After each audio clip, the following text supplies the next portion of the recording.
डाल पर बैठा पंछी कभी भी उस डाली के हिलने से घबराता नहीं, क्योंकि उसे उस डाली पर नहीं, अपने पंखों पर भरोसा होता है। इसीलिए मैं हमेशा कहती हूँ कि अपने आप पर भरोसा रखिए और पॉजिटिव सोचिए, इससे जीत आपकी ही होगी। नमस्कार दोस्तों, ब्रेन ज्ञान चैनल में आपका स्वागत है। तो चलिए आज की शुरुआत करते हैं एक मोटिवेशनल स्टोरी के साथ। तो दोस्तों, आज की कहानी की शुरुआत करते हैं। एक बार गुरु और शिष्य जंगल से जा रहे होते हैं।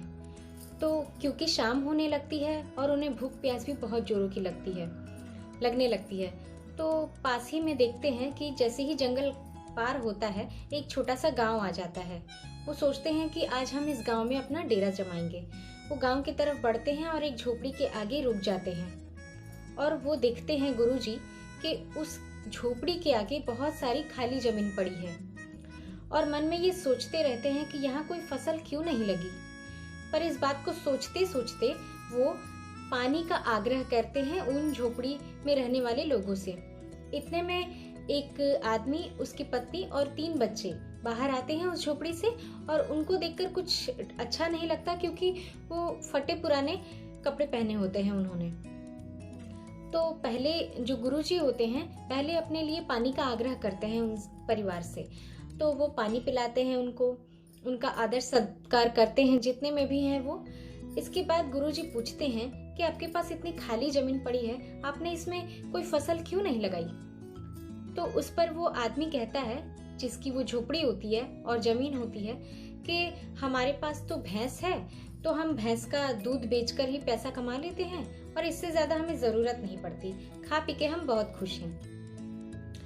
तो गुरुजी उसके आगे कुछ बोलते नहीं हैं और कहते हैं कि ठीक है, आज हम आपके द्वार पर अगर आज रात को रुक जाएं तो क्या आपको कोई तकलीफ होगी?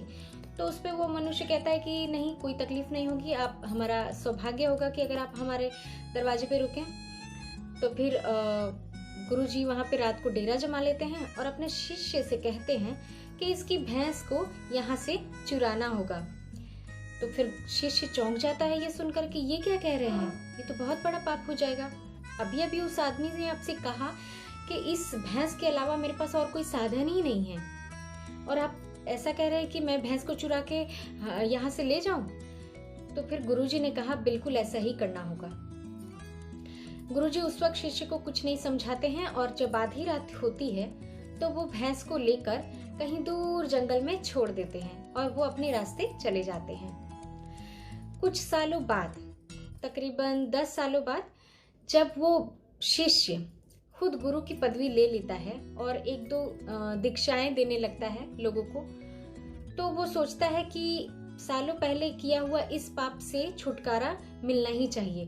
तो इस पाप का यही जो प्रायश्चित होगा कि मैं उस व्यक्ति के पास जाऊं और उससे क्षमा याचना करूं कि भाई कुछ सालों पहले हमने तुम्हारी भैंस को ले जाकर बाहर छोड़ दिया था ताकि वो फिर से गांव में ना आ सके, इसलिए हमने काफी दूर उसे छोड़ दिया था।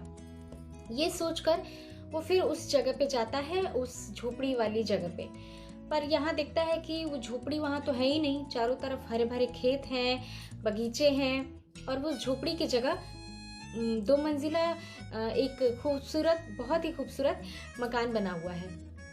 तो वो सोचता है कि शायद वो बेचारा किसान या ग्वाला जो भी है इस जगह को बेच के और चला गया होगा कहीं दूसरे शहर में अपना जिंदगी जीने के लिए या कोई अन्य साधन ढूंढने के लिए।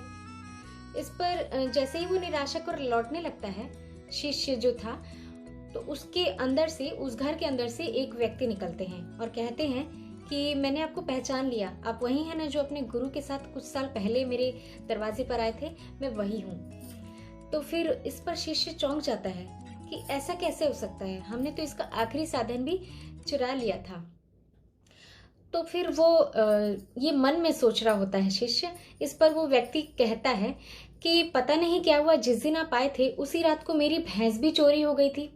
इसके बाद हम लोग बहुत निराश हो गए थे कि अब हम अपना जिंदगी को कैसे जिए, कैसे अपना जीवन यापन करें। इसलिए मैं जंगल से लकड़ी काट कर लाता, बेचता और इस तरह कुछ दिन कठिनता से बीतता। उसके बाद मैंने क्या किया कि आम के बगीचे लगा दिए यहाँ खाली जगह में। उसके बाद देखा कि कुछ सालों बाद मेरे आम के पेड़ों से आम निकलने लगे हैं बहुत अच्छे, उसे बेचकर मैं फिर कुछ पैसे कमा लेता और इस तरह करते करते मैंने अपने कारोबार को बढ़ाया और खेती की और बगीचे लगाए और इस तरह सारे फलों को बेचकर, अनाज बेचकर आज मैं इतनी बड़ी जगह का मालिक हो गया हूँ। शिष्य चौंक जाता है और अपने गुरु को याद करने लगता है कि शायद गुरुजी मुझे यही समझाना चाहते थे कि जब तक कि कोई अपने कंफर्ट जोन से बाहर नहीं आता उसे सक्सेस नहीं मिलती। गुरुजी इसीलिए इसकी भैंस को चुराना चाहते थे क्योंकि इसके पास टैलेंट है, फिर भी उसका इस्तेमाल नहीं कर रहा है क्योंकि इसका आसानी से जीवन व्यापन हो रहा है। इसीलिए गुरुजी ने मुझे चोरी करने के लिए उकसाया और मेरी चोरी करने की वजह से आज ये इतना बड़ा आदमी बन पाया। दोस्तों, ये कहानी हमें सिखाती है कि हम जब तक अपने कंफर्ट जोन से बाहर नहीं आएंगे, जब तक कि हम अपने इस चीज को नहीं छोड़ेंगे कि यहाँ तो हम आराम से हैं, कोई दिक्कत नहीं है, खाने पीने का सामान आ ही रहा है, उतना पैसा मिल ही रहा है, थोड़े बहुत सेविंग कर ही ले रहे हैं, इस सोच से हम कभी भी आगे नहीं बढ़ पाएंगे।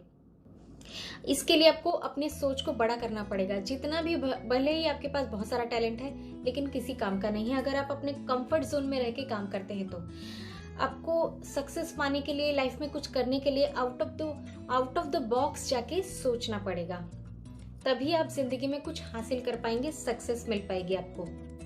जैसा कि इसके पास टैलेंट था इस आदमी के पास, लेकिन ये अपनी भैंस का दूध बेचकर ही बहुत खुश था।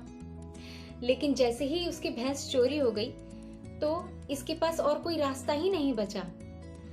दोस्तों, जब हम काम तभी करते हैं जब हमारे पास कोई विकल्प नहीं होता है, इसलिए हमारे पास जो रास्ता अवेलेबल होता है हमें उस रास्ते पर चलने के अलावा हमारे पास और कोई रास्ता ही नहीं बचता। लेकिन अगर हमारे पास एक इनकम हो रही है, उसके अंदर ही सोचते हुए एक कोई साइड बाय बिजनेस जनरेट कर ले या फिर जैसे अगर आपके मन में इच्छा है तो आप वो कर ही लेंगे। कहते हैं ना कि जिनको रात में सपने देखना अच्छा लगता है उन्हें रात छोटी लगती है, लेकिन जिनको दिन में सपने देखना अच्छा लगता है उनके लिए दिन बहुत छोटा लगता है। उसी तरह अगर आपको कुछ करना है तो अपने कंफर्ट जोन से बाहर आइए और फिर काम करके देखिए, आउट ऑफ द बॉक्स जाके सोचिए, फिर देखिए कि आप कहां से कहां पहुंच जाएंगे। अपने अंदर के छुपे हुए टैलेंट को जगाइए, अपने सोच का दायरा बढ़ाइए और अपने सक्सेस को बढ़ाइए। आप कभी भी जैसा सोचेंगे आप वैसा ही बन जाएंगे। इंसान अपनी सोच को ही जीता है। एक तो ये गीता में भी कहा गया है और लॉ ऑफ अट्रैक्शन का ये सबसे पहला नियम है कि अगर आप उस चीज को सोच रहे हैं, उस चीज को बार बार सोचते हैं, वो आपकी एकदम स्ट्रॉन्ग डिजायर है तो वो आपकी होगी। वो चीज जिसके बारे में आप सोच रहे हैं या वो जगह जहां पहुंचना चाहते हैं। तो मेरी कहानी कैसी लगी मुझे कमेंट में जरूर बताएं और शेयर करें अपने दोस्तों के साथ, लाइक करें मेरे वीडियो और सब्सक्राइब करें मेरा चैनल और बेल आइकन को भी जरूर दबा दें, इससे मेरे वीडियोस की नोटिफिकेशन आपको सबसे पहले मिल जाएगी। हमेशा कहती हूँ कि be positive, be happy and stay motivated. Thank you. नमस्कार दोस्तों।